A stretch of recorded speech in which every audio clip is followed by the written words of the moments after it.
You know, I'm not sure why there's such a widespread opinion saying the horror movies these days are really good or downright suck. The 2020s have given us so many excellent horror movies that fit so well into the genre and can be enjoyed by all kinds of people. Hell, just this year, we've had Companion, Sinners, 28 Years Later, Bring Her Back, and now Weapons. Another entry from Zach the Kreger, who is having fun making terrifying looking monstrous women and putting them in movies to terrify me. I was very excited for Weapons. I saw the advertisements months ago, with the monologue explaining the premise as it played out, and I thought it sounded very interesting.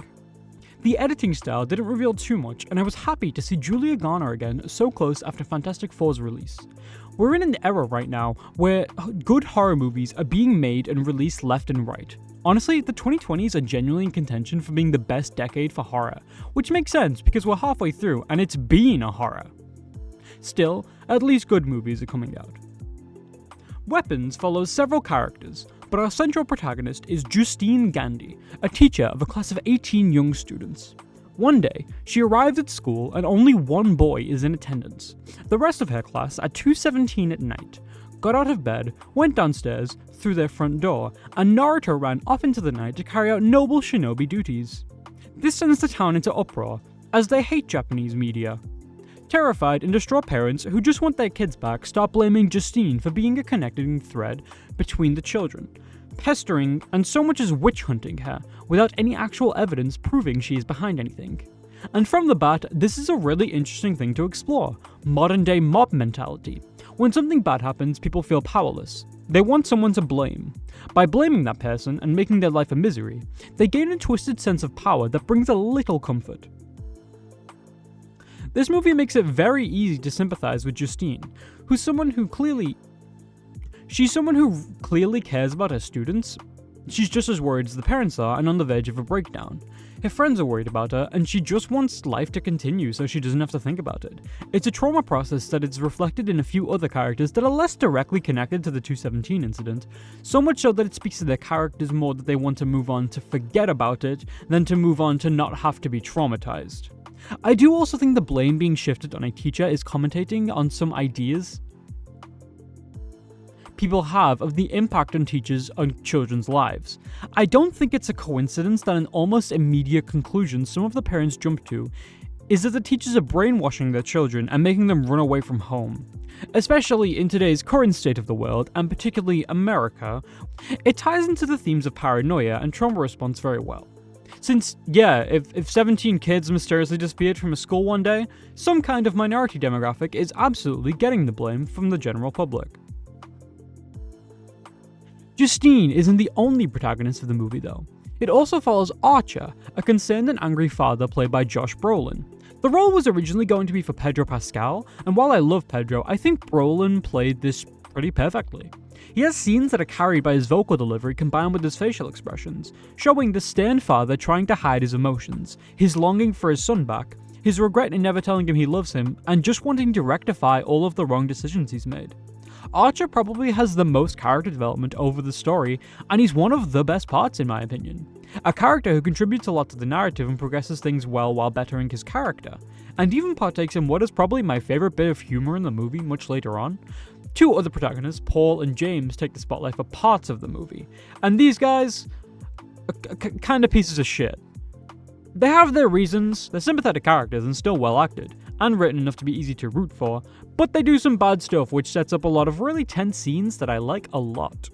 I think this movie does the multiple character POVs are used to tell the full story a lot better than Barbarian, because the first switch in Barbarian felt very jarring, and the second one was kind of short and unnecessary. These are all given ample time for the characters to fit into their roles and progress the plot, and it doesn't waste our time showing scenes we've already seen from their perspective too, which is great. The best performance of the movie, though, is the primary antagonist, and it might be hard to talk about them, but I'll try anyway.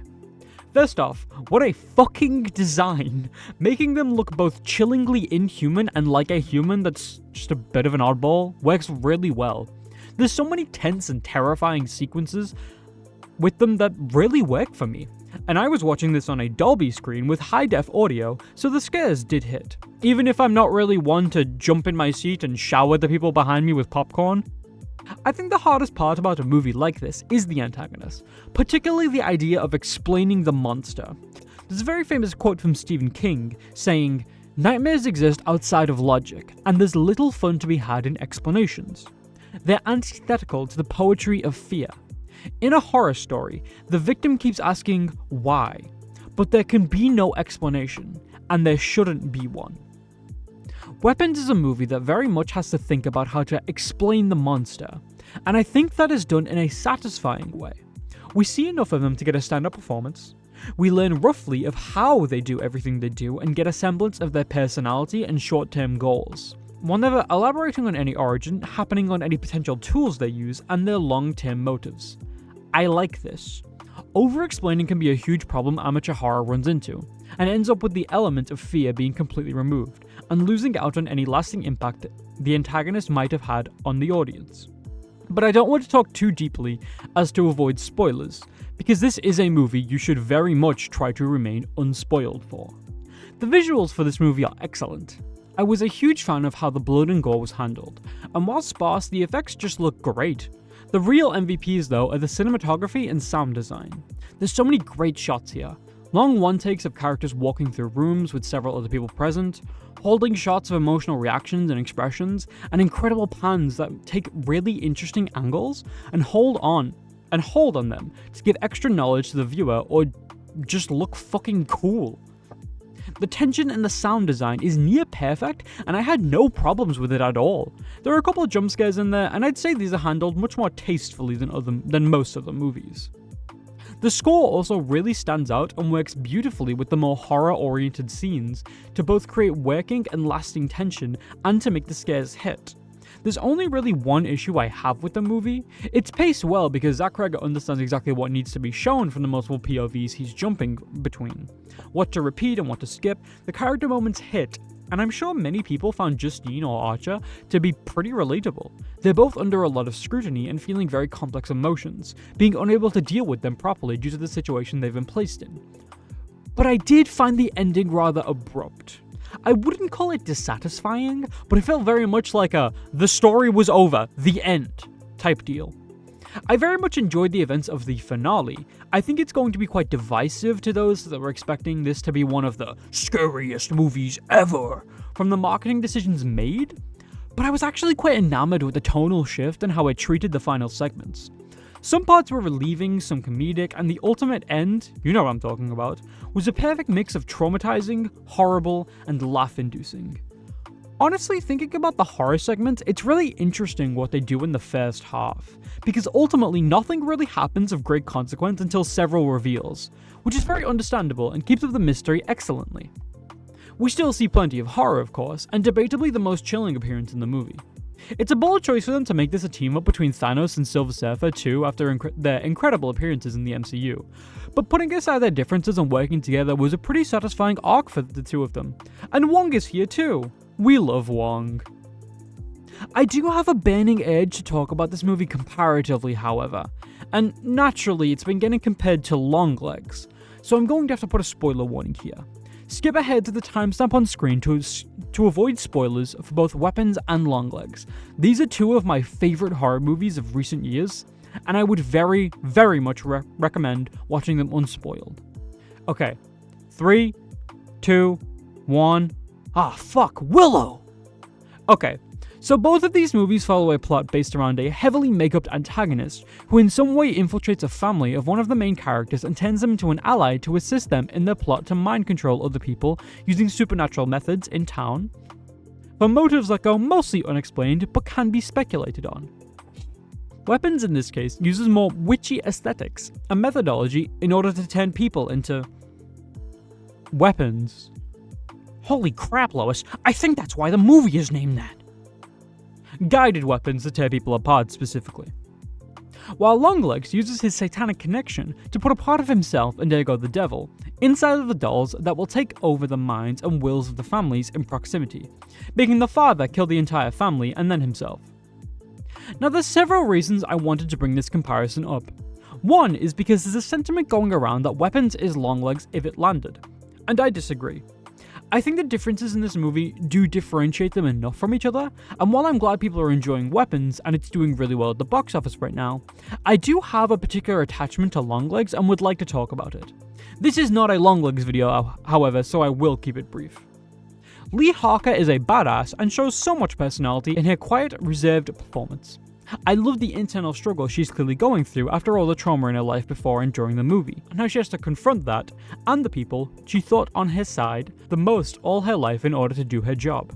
I've seen a lot of people criticize the ending where she allows the final mother targeted by Longlegs to be killed, and while I do understand the sentiment, first off, she's paralyzed with fear and confusion and complicated emotions over the fact that she has to go against her mother, who was working with Longlegs all along in exchange for him sparing Lee's life as a child.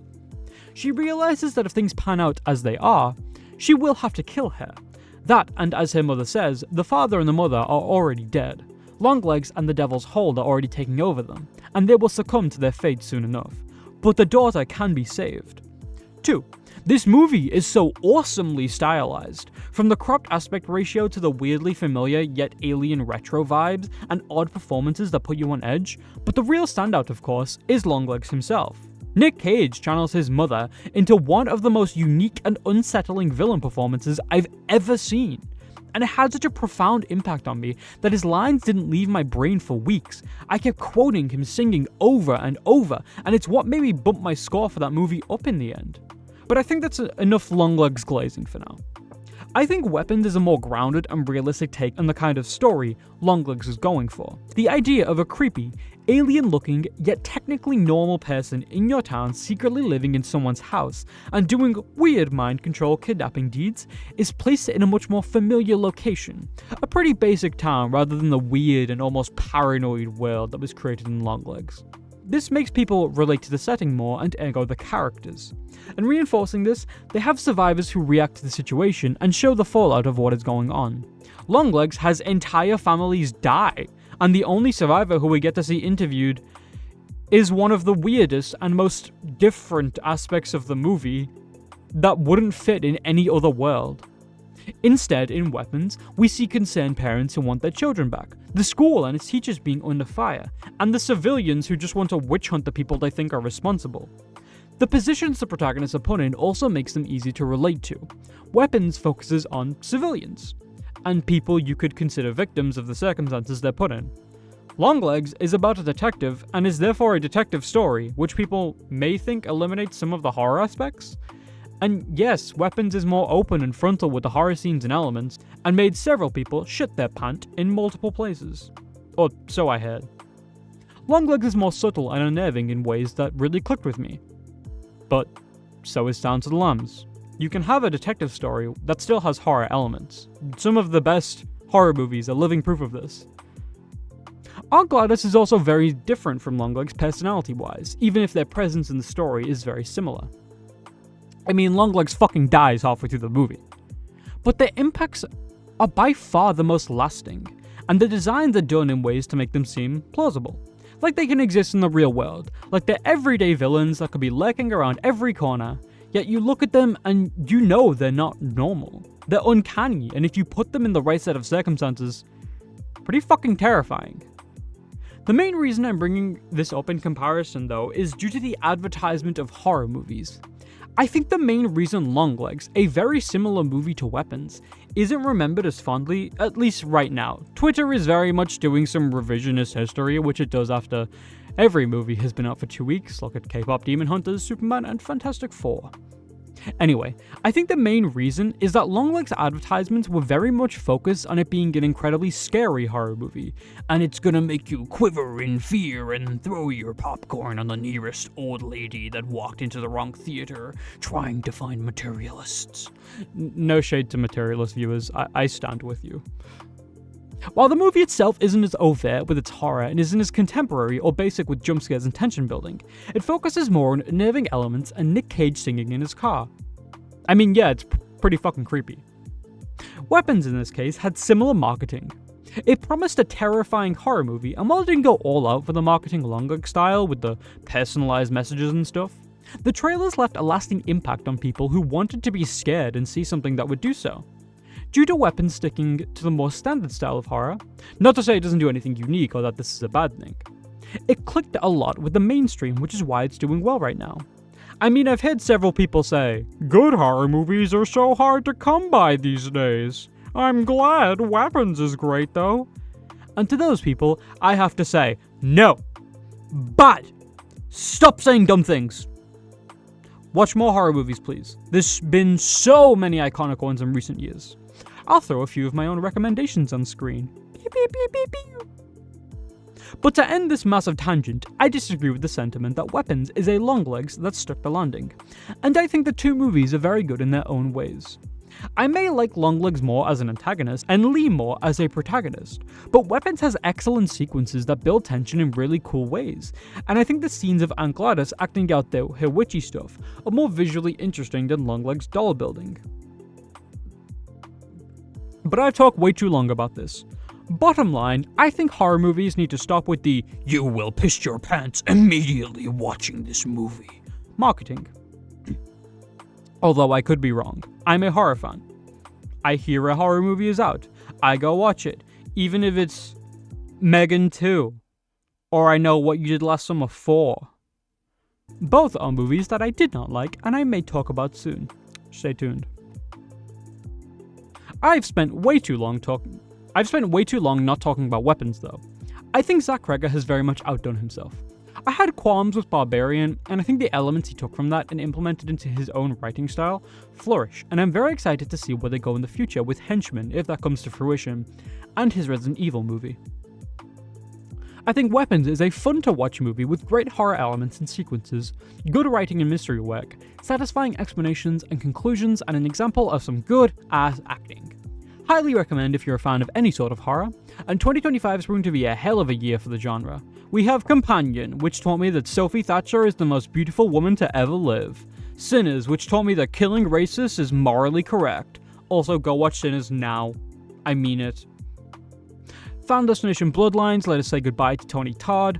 Hurry Up Tomorrow showed us true horror. Bring Her Back reminded me that sleep is a privilege and it can be taken away from you with just a few short scenes. And now Weapons tells me that alcoholism fixes everything eventually. What a lineup! I'm yapping though, so I'll put you out of your misery. Good thing I have this convenient looking weapon from Weapons right here. Plugging it in, I'm giving Weapons a wholehearted 9 out of 10.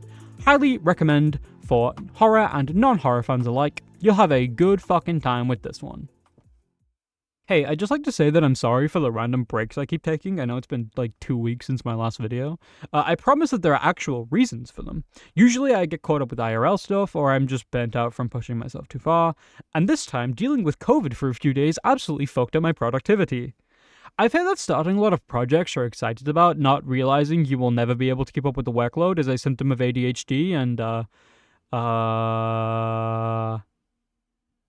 Anyway, I'm still hard at work on future videos. Other reviews like this one and my big project I'm very excited to get out eventually. I've been talking about it for so fucking long, I need to just knuckle down and get it done already, I know. Thank you so much for staying tuned, and I really appreciate any sort of support. In the meantime, take care, remember to enjoy yourself in life. Thank you and goodbye.